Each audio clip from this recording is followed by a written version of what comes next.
Ayan guys, tapusin natin yung bagong quest ni Supercell. Ayan, dito tayo sa may drop tayo ng king dito sa may scatter shot. And after ng scatter shot dun sa rocket haste. Then yun, after rocket haste, ulitin natin yung yung ability ni king na makatawid-tawid sa walls dun sa may triple healers. And balik ka dito sa super wizard. Then after yan ability ay gamitin ulit natin yung ability ni king na makapagtalon-talon sa walls sa may healers. Then dito sa rocket haste.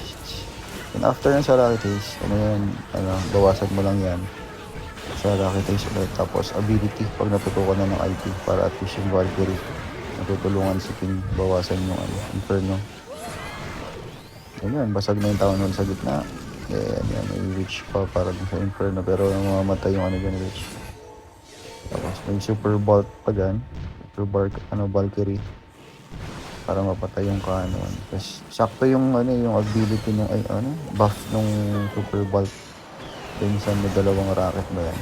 Papatay nila yung inferno dahil din sa rage ability. And tapos walls ka dyan. Then papunta dun sa may healers. Then yung rocket archer ba yan, yun yung tatapos dun sa makakapag-open dun sa super Valkyrie para maano yung scatter shot. Then rekta ka dito sa sa wizard. Then rocket haste. Wala kung rocket haste tawag yan. Then yung rocket archer ba to, para makatulong ka dun sa RC. Then after that, pag napunta yung RC, diretso sa sa Land Castle, SEC. Ayan.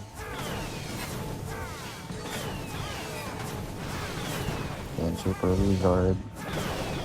Hindi ko na binawasan yung super wizard yan kasi may Valkyrie rin tumatakbo. So diretso ka din sa may air death para pag nabatay yung super wizard, diretso sa rocket launch. Tapos yung rocket launch yan papatay din sa monolith. Ayan na, haste monolith. Direct sa monolith yan. Tapos na yan. A-star na kasi may freeze din So yung rocket launch na papatay din sa monolith. Ayan yan. A-star na yan.